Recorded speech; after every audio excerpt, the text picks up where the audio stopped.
Hi all, this is Simona Rich, and in this video I'm going to um, share with you what I found out about how travel is going to change. So I made some notes because I was looking at Lonely Travel website, and there are quite a few new articles which predict what will happen after and during this pandemic. So there will be many changes in the way that people travel. They predict that, like other websites that I saw and Times article, India Times article, that people will start preferring traveling close to home for the fear that something will happen abroad. So suddenly there could be fake outbreak, and then people will be stuck. So for the fear of it, they will not travel far from home. So travels within the country will become much more popular than they were. And already my mom, for example, booked travel within England. She's in England. So people will, for the sake of security, choose to travel somewhere close to their home.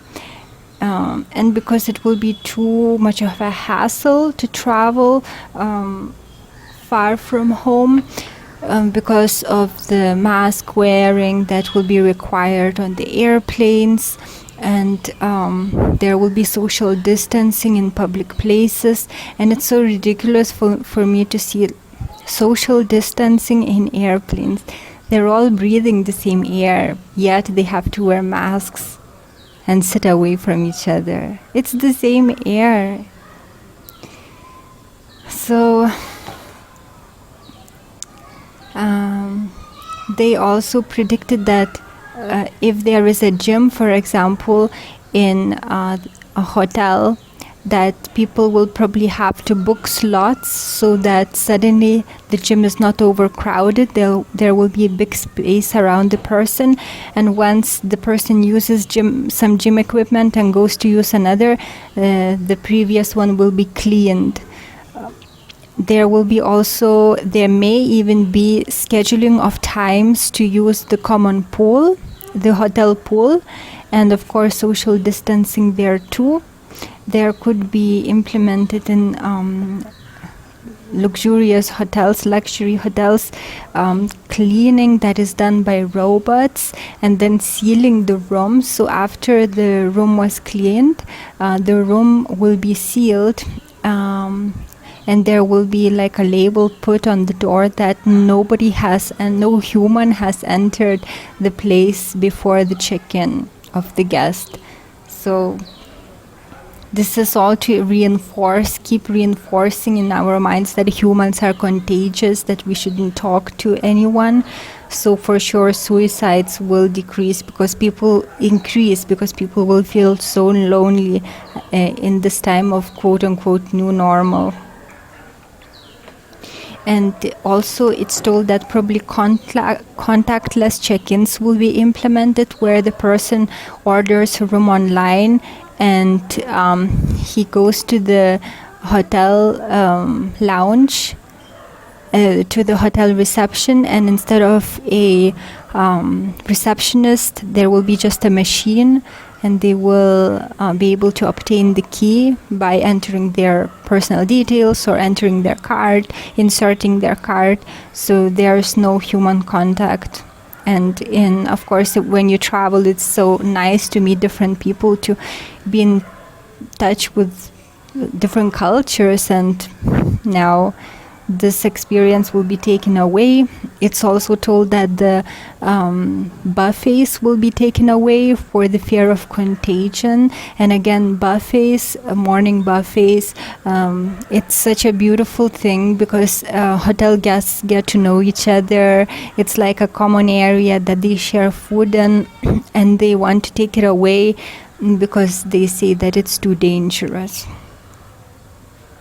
And the hotels will be made more simple so that fewer items need to be cleaned, after the hotel, the guest checks out. So it will be like more basic rooms. I forgot to say, so there will be probably you will need to schedule your time at the pool, and then the water is going to be probably more chlorinated for the fear of virus. So it's going to be even more unhealthy to use public pools. Probably temperature checks will take place of a guest before they are able to check out, maybe done by machines. And also in such traveling websites like Lonely Planet, virtual tours unfortunately are very much encouraged, like watching wildlife live through webcams, or like watching virtual tours of the most beautiful locations of the world. So it's even now difficult to go out. Like, I don't wear masks, but actually it's now necessary to wear masks, even in Nepal. So it's even more difficult to go out. So people are encouraged not to travel, not to even walk anywhere, because it's not comfortable to wear masks. So they are encouraged to stay at home and to get addicted to staying online. So that's what's even encouraged by travel websites now, virtual tours. Instead of exploring the world by yourself, you are told to do so through a screen. So that's very sad where the world is headed, and unfortunately I see many people encouraging like taking online classes to learn things online, and don't do this. Try not to do this. It's extremely bad for our minds. Actually, watching TV screen and using laptop or computer excessively reduces the brain size. It actually shrinks the brain. And interestingly, computer geeks are portrayed by the media as extremely intelligent, although actually they are less intelligent, because use of the computer damages the brain actually. So I hope people won't fall for it, but of course they will. People already are using internet much more, and I think this time should be used to for spiritual practices, meditation, mindfulness, so that you detach from this insanity and understand that it's just an illusion. That's how I deal with it.